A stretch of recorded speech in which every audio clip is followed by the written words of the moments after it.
nos llega un paciente con Prader-Willi. La realidad es que solemos describir las características, pero nunca el paciente se presenta como en el libro, cuando uno lo estudia, ¿no? Sino que el paciente con Prader-Willi, por lo menos en mi experiencia, es uno de los pacientes más complejos clínicamente hablando, y generalmente puede venir con cualquiera de estas características que hoy ustedes ven acá, ¿sí? Con obesidad, celulitis, osteopenia, escoliosis, con problemas de conducta, irritabilidad, ¿sí? Bueno, con todo lo que ustedes ven acá. Yo les voy a ir mostrando un poquito la experiencia de consultorio, ¿sí? En la clínica, de cómo se presenta un paciente para ver cómo pensarlo. El objetivo de mi charla, más allá de seguir profundizando en las características propias, es, digamos, que ustedes aprendan a pensar cómo cuando llega un paciente con Prader-Willi, ¿qué tenemos que buscar? Ese es un poco el objetivo de mi charla y cómo lo tenemos que pensar. La realidad que todo lo que yo hoy mencione acá, digo para tranquilidad de ustedes, va a haber charlas que profundicen este conocimiento, ¿sí? O sea que mi mirada es muy clínica, muy de paraguas y de una mirada muy global que después vamos a ir profundizando. Los pacientes generalmente cuando, en el caso mío, en adolescentes y adultos, llegan, es un paciente que habitualmente llega bastante desbordado. Por suerte eso fue cambiando en los últimos años, gracias a todo el trabajo que hacen los genetistas y los pediatras que conocen, porque al hacer un diagnóstico precoz, la realidad es que eso mejora mucho la evolución. Pero honestamente no todo el mundo sabe de Prader-Willi, entonces generalmente nos llegan así los pacientes. Estos son pacientes habituales que llegan a la fundación. Llegan pacientes obesos mórbidos, llegan con anasarca. Para el que no sabe, anasarca es edema generalizado, ¿sí? El edema que tiene el paciente con Prader es un edema que se llama indurado, que quiere decir que no es el líquido del cardíaco clásico, sino tienen como la piel muy tensa, y esto es edema. Generalmente tienen edemas hasta la altura de las mamilas. Eso es muy característico, y este líquido no solamente lo tienen en las piernas, sino que lo tienen a nivel pulmonar. Básicamente un paciente que llega así suele ser un paciente en riesgo de vida o considerado para nosotros en riesgo de vida. ¿Qué quiere decir? Que después la terapéutica que uno y lo que establezca como indicaciones van relacionadas a este cuadro, que no es un cuadro menor y que uno puede dejar pasar. También es muy frecuente que los pacientes lleguen, quizás pacientes que hoy ya no están en tratamiento con ustedes, que lleguen con celulitis, que lleguen con lesiones por rascado o skin picking, por enojos, por problemas de conducta, y siempre van a ver que yo voy a poner acá la sobrecarga familiar. La realidad es que cuando uno ve un paciente con Prader-Willi, siempre no puede perder de vista a la familia, ¿sí? Es una gran unidad, digamos, de abordaje, y uno no solamente tiene que mirar a ese paciente, sino porque es la familia la que cuida, es la familia la que protege, es la familia la que sostiene.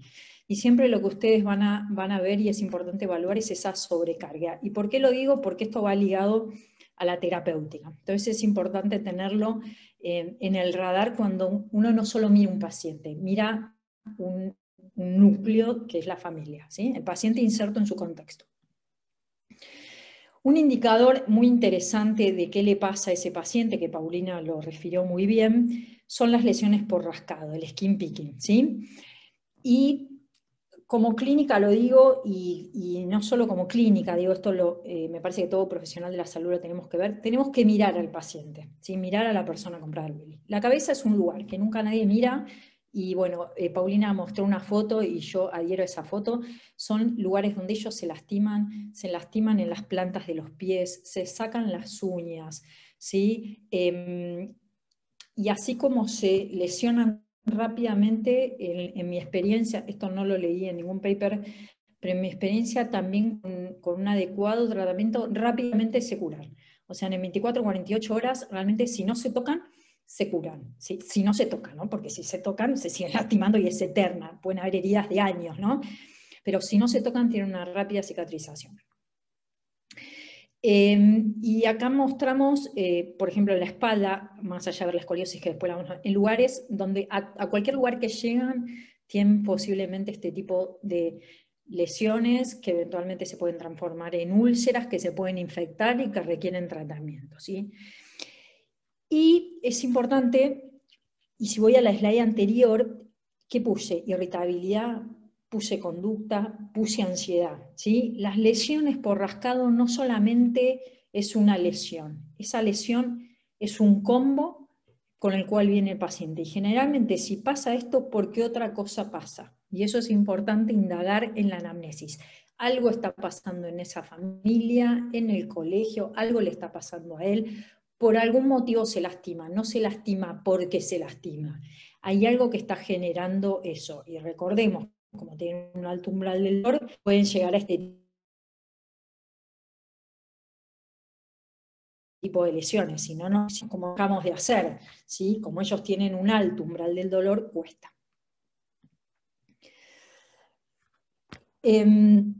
A ver, otro tipo de lesiones que ellos manifiestan, bueno, acá hay fotos bastante impresionantes. Quiero mostrarles la del abajo a mi izquierda, a mi derecha, perdón. Este es un paciente que tuvimos con una quemadura, se apoyó en una calefacción, digamos, y se quemó. Lo interesante fue que ese día fue a tratamiento y nadie se dio cuenta. Cualquiera de nosotros con una quemadura de este grado hubiéramos terminado prácticamente con morfina, ¿no? ¿Por qué le traigo esta imagen? Porque todas estas lesiones están asociadas al alto umbral del dolor que ellos tienen. Entonces es muy importante revisar a los pacientes físicamente, ¿sí? Revisar dónde están. Este otro paciente, el abdomen de este paciente también se quemó con un horno. Esto, la espalda fue por el sol, que esto también lo remarcó el verano, las quemaduras por el sol suelen ser muy, muy frecuentes. Hay otras lesiones, una es por fármaco, se dio un fármaco y terminó teniendo toda una erupción en la espalda, ¿sí? Al retirarse el fármaco mejoró, ¿sí? Y esto también, bueno, lesiones por rascado y en este caso, bueno, porque tenía una especie de sarna, ¿no? Porque convivía con animales y además que también después mejoró con el tratamiento adecuado. Traigo estas fotos porque es importante saber que las lesiones pueden pasar en 24 o 48 horas, que es muy importante, digamos, el examen físico y revisar al paciente en su totalidad. Si el paciente me molesta, no lo va a decir. Entonces es importante que uno pueda tener esta precaución de poder revisar. Otras cuestiones de la clínica importantes que también las mencionó Paulini, que se trasladan, son las apneas, otitis, bradicardia. La bradicardia la verdad que no está tan descripta, esto lo menciono por la experiencia de tantos años que lo empezamos a ver en pacientes y no es un tema menor, nosotros tenemos pacientes con marcapaso, jóvenes, 17, 18 años, así que para nosotros es de rutina, digamos, solicitamos esto. La litiasis vesicular tampoco es frecuente supuestamente en otras partes del mundo, yo lo pregunté, porque nosotros teníamos un montón, y consideran que es un tema de América Latina, así que se los hago traslativos, siempre pedir ecografías abdominales y buscar las litiasis vesiculares de buena práctica, ¿sí? Suelen tener cálculos, por lo menos los pacientes en SPINE. Después acá ven, esta es una imagen de un espinograma, pero si ven debajo el espinograma, y no sé si se ve mi cursor, pero si se ve donde marca hay como una imagen redonda negra en ese espinograma, bueno, eso habla de una dilatación gástrica que tiene este paciente, y que eso está descrito también, y no es frecuente, yo la verdad que no lo he visto frecuentemente, pero está y se ve. Diabetes, generalmente la diabetes y las glucemias se da mucho asociado a la obesidad mórbida, ¿no? El paciente con obesidad, no insulino requiriente tipo 1, ¿no? Sino más bien por complicaciones, digamos, de la obesidad. Después todo lo que son las lesiones en piel por los pliegues, los colgajos, se hacen cándidas, entonces es muy importante revisar. Bueno, acá es una foto del hipogonadismo marcado que tiene, este es un paciente ya adulto y se puede ver perfectamente lo que la doctora con lo que Paulina decía previamente. Esto se da en prácticamente todos los pacientes, ¿sí? Y no sé si se llega a ver acá la otitis, ¿sí? La sangre es una otitis externa, digamos, la muestra es o sea, ahí no se ve la otitis, ¿no? Pero este paciente tenía secreción y bueno, y prácticamente no le dolía y tenía una otitis externa supurante. Y bueno, y este es un Holter donde escribe extrasístoles, bueno, hacen pausas, presenta acá una pausa, ¿sí? Esto es muy importante porque son pacientes que pueden hacer paro y básicamente se pueden morir, ¿no? Entonces, pedirlo que corresponde. Otras cuestiones que vimos, que también no la voy a desarrollar yo, sino más adelante se va a desarrollar el tema de la osteopenia severa que presentan, ¿sí? Porque más allá de que es estructural del Prader y el Prader tiende a esto, los pacientes que a veces están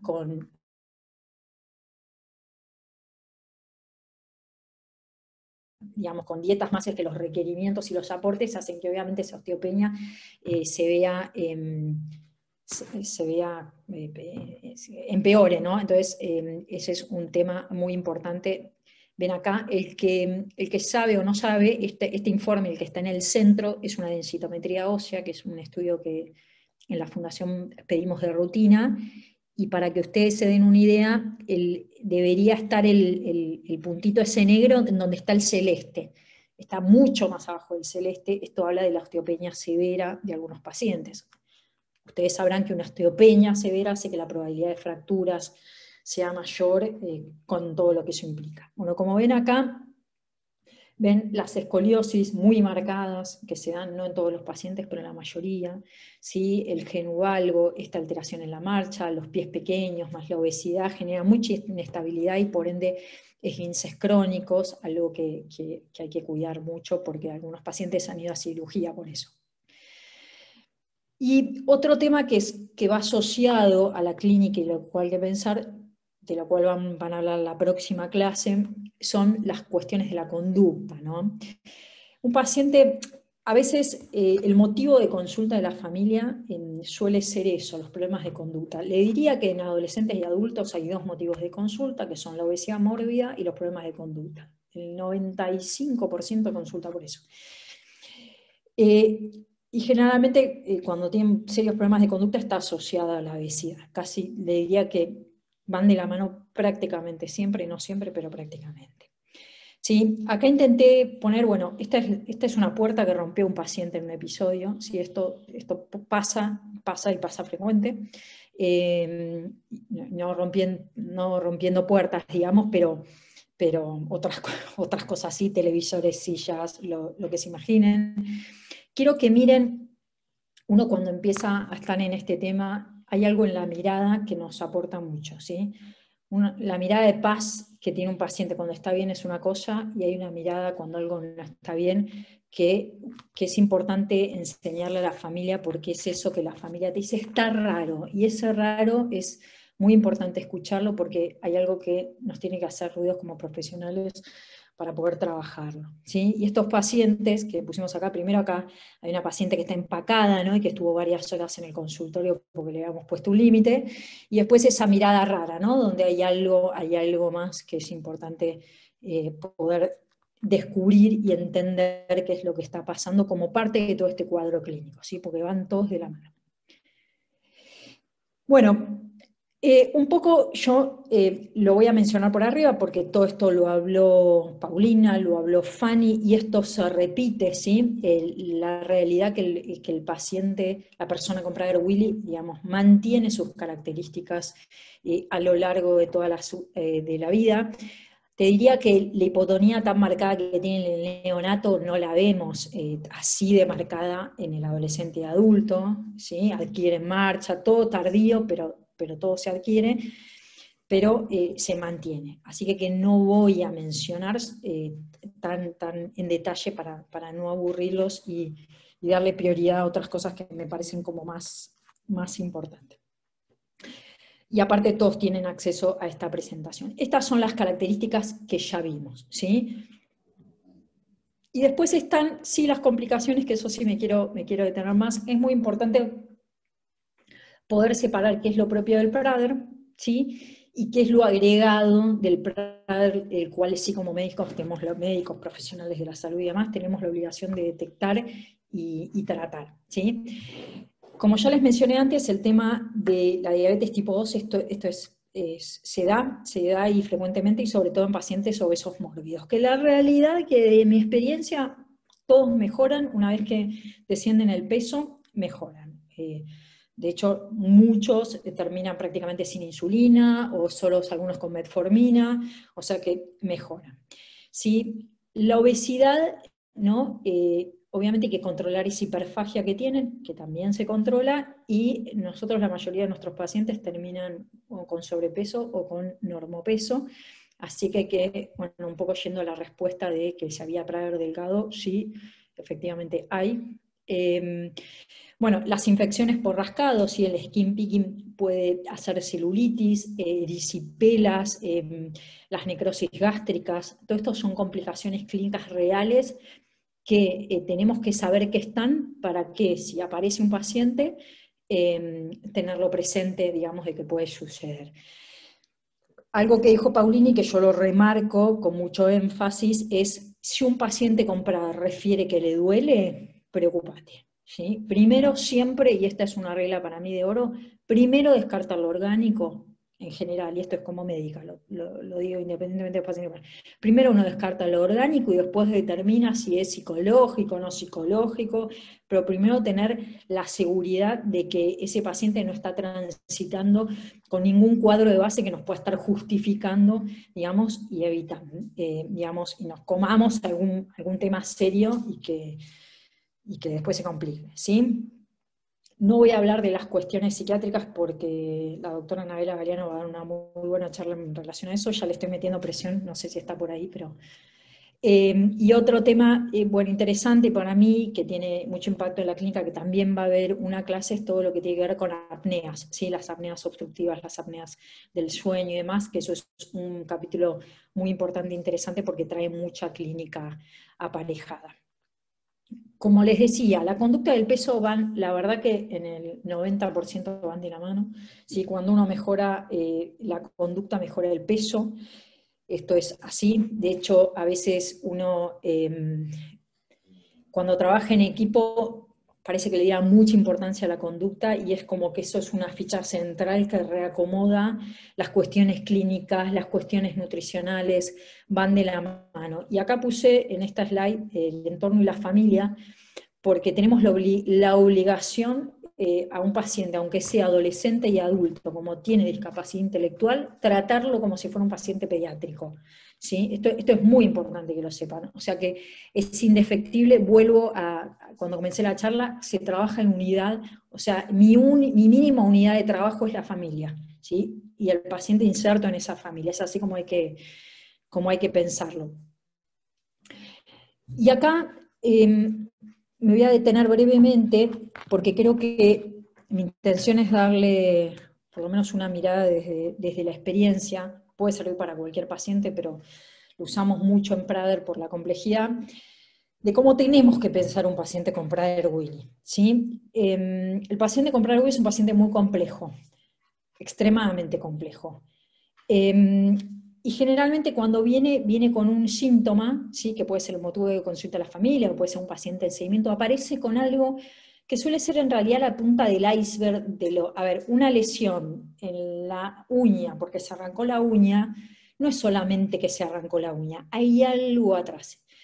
Entonces un poco, ahora voy a ahondar en algunas slides, en que darle algunas herramientas de cómo pensar ese paciente para que no se nos escape nada, y pensando adecuadamente un paciente, haciendo un muy buen diagnóstico, la idea es que después podamos hacer una intervención acorde a ese diagnóstico. Entonces, siempre va a estar esa punta del iceberg, ¿sí? Eso concreto, claro, que la familia te trae, que puede ser la obesidad, que pueden ser los problemas de conducta, que puede ser que está agresivo, las lesiones, los berrinches, ¿sí? Esa situación puntual. Y a partir de ahí tenemos que empezar a pensar. Y acá yo lo abriría en dos grandes, en dos grandes partes, digamos. Lo que son los factores intrínsecos, ¿sí?, propios del organismo, y factores extrínsecos. ¿Cuáles serían los intrínsecos? Bueno, ¿hay algo orgánico que me esté generando eso? ¿Sí? ¿Hay algo orgánico? Por ejemplo, tiene una bradicardia. ¿Qué hace la bradicardia? Que esté lentificado, porque el corazón, en vez de latir, no sé, a 65, 70, 80, late a 55. No es lo mismo. Si me llega menor sangre al cerebro, estoy más apático, no me puedo concentrar, ¿sí? Bueno, buscar algo. Entonces, eso que me trae un montón de conductas. Bueno, busquemos cuestiones propias, intrínsecas, para descartar. Lo que les decía antes, descartemos lo orgánico, ¿sí? Segundo, eso intrínseco, ¿de qué está asociado o a qué se asocia con factores extrínsecos? ¿A qué llamo yo? Las cuestiones ambientales, las que nos rodean. Ejemplo, no se cumple con la rutina, o va al colegio y todos tienen comida y él está permanentemente pendiente a ver si hay algo que pueda sacar. Eso hace que esté más ansioso, eso hace que se lastime, que esté más irritable, ¿sí? Entonces, bueno, todas esas son preguntas que son muy importantes para poder hacer, para entender ese motivo de consulta o ese síntoma, digamos, capital por el cual consulta. Vincular a ambos, ¿sí?, porque generalmente están asociados, para después pensar, haciendo un buen diagnóstico, pensar en la intervención. Entonces, lo que les decía, digamos, esperen que tengo justo acá, ahí está, los factores intrínsecos se me fueron, ¿sí?, que hay que pensar son esos, cuáles son los problemas conductuales, problemas que puedan tener cardíacos, respiratorios, los osteoarticulares, cuestiones genéticas, incluso renales, ¿sí? ¿Cuáles son las cuestiones clínicas que estamos obligados a descartar y desentrañar? Por un lado, ¿sí?, esto que se hace, igual voy a hablar más adelante, son cuestiones de la anamnesis, ¿no?, de que uno tiene que preguntar, interrogar, etc. ¿Sí? ¿Cuáles son los factores extrínsecos? Bueno, ¿qué está pasando con este paciente en la casa? ¿Qué está pasando en la escuela? En el hogar, sea que está en una institución, en un hogar. ¿Cómo son los vínculos con los padres, con la familia? ¿Qué medicación está recibiendo? ¿Esa medicación que está recibiendo es la que tiene que recibir? ¿Están cumpliendo, digamos, los contratos? ¿Se cumplen las rutinas que el paciente necesita? ¿La seguridad? ¿Hubo cambios de planes? Digamos, ¿cómo son los vínculos con otros padres, con los encuentros? ¿Va a todos los cumpleaños y nadie le dice absolutamente nada? Digamos, si nadie controla. O sea, ¿cómo es toda esa situación, digamos, externa al paciente? La realidad es que cuando uno analiza lo intrínseco, lo propio del organismo, más lo externo, suele tener un diagnóstico bastante acertado de lo que está pasando. ¿Sí? ¿Cómo es que llegamos a esto, ¿no? Bueno, una buena anamnesis, ¿sí? Todos sabemos que una anamnesis es un buen interrogatorio, que generalmente obviamente uno hace a la familia. El examen clínico, esto que hablamos, ¿no? Hay un montón de cosas que vos le vas a preguntar y te dicen, bien, no salen del bien, ¿viste? O se lo dijo a la madre y después la madre te dice, pero ¿no te contó? No me contó. Entonces es muy importante hablar con los padres y revisarlos completos, ¿sí? Y para mí es central, y para ustedes también, los estudios complementarios, ¿sí? Porque a veces, sea por la obesidad mórbida o demás, hay cosas que no salen si uno no pide un estudio. A ver, la bradicardia no va a salir. Yo le puedo tomar la frecuencia, pero es muy difícil en el examen saber si tiene una pausa cardíaca o no. ¿Sí? Entonces hay cosas que uno tiene que pedir con el estudio complementario. Esto nos va a dar un buen diagnóstico de situación para poder pensar en un tratamiento. Y las cuestiones externas, los factores extrínsecos, bueno, es central el interrogatorio, ¿sí? Que como pongo acá, la detección de cuestiones ambientales. Esto es fundamental, ¿sí? Para tener información de cómo, digamos, ambas cosas están unidas unas con otras. Bueno, como les comentaba, el interrogatorio central, un buen examen físicos, las herramientas diagnósticos, qué diagnósticos diferenciales vamos a hacer, qué impresión diagnóstica tengo, Y después siempre, como todo médico, uno tiene intervenciones que son farmacológicas y tenés no farmacológicas. Le podría decir que en Prader el 95% son no farmacológicas y un 5% son farmacológicas. Y bueno, y sugerencias de abordaje transdisciplinario, ¿sí? Los estudios complementarios que en la Fundación solemos pedir, y que los pedimos porque suelen dar alterados, entonces, digamos, la experiencia de 17 años nos dijo, digamos, como que esto hay que hacerlo, son resonancia de cerebro, electroencéfalo, polisomno. De estos tres le diría que el polisomno es el clave número 1 que hay que pedir siempre. El Holter, ¿sí? Acá está el electro común, el Holter de 24 y el Holter de 48. Lo ideal es el Holter de 48 horas, ¿sí? Porque es el que más tiempo tiene. La verdad que los pacientes lo suelen tolerar, si no pueden 48, 24 horas, pero pídanlo porque acá es donde aparecen todas las cuestiones cardíacas. Y como les dije, yo tengo pacientes con marcapaso y es muy importante poder identificar. El mapa es el que mide la presión arterial. La realidad es que eso está asociado muy a la obesidad. Lo pedimos, hay que ver, digamos, con un buen interrogatorio a veces hay familias que hay hipertensión familiar, entonces uno pide más, pero también es de buena práctica el laboratorio. El laboratorio acá voy a hacer una salvedad, un comentario. Generalmente vieron las fotos que les mostré a los pacientes, ¿no? Esos pacientes obesos mórbidos que llegan a la fundación, uno pensaría que con ese grado de obesidad va a encontrar un laboratorio completamente alterado. Bueno, curiosamente le voy a decir que no. Generalmente el laboratorio es normal. Porque yo tengo mi teoría, ¿sí? Generalmente son pacientes muy jóvenes y para ver un laboratorio alterado a veces se necesita el tiempo de que esa obesidad impacte, ¿sí? Pero generalmente son, capaz que el colesterol a veces un poco aumentado, pero la realidad que, o la hemoglobina glicosilada, sí, porque las glucemias aumentadas, pero el resto suele ser bastante normal. Bueno, como le decía de la litiasis, es importante pedir la ecografía abdominal, ¿sí? Ecografía renal. La ecografía renal suele dar normal, yo la pongo por las dudas, y la videodeglución, ¿sí? En esto que la doctora comentaba de la hipotonía, que se traslada, es importante tener una videodeglución. La verdad que no es matemático, no es que da en todos alterados ni en ninguno, depende del paciente, pero muchos da alterado y es algo para tenerlo presente. Sí, como les comentaba, la densitometría, la osteopenia, eso sí, hay que descartarlo porque generalmente se suplementa, el espinograma y radiografías de rodilla. El Holter lo pongo acá en grande porque para mí es el corazón y es central como un tema digamos, tenerlo presente, y el trabajo en equipo, ¿no? Poder hacer un diagnóstico más allá de lo médico desde todas las áreas. Estos pacientes, estas personas con Prader son personas extremadamente complejas.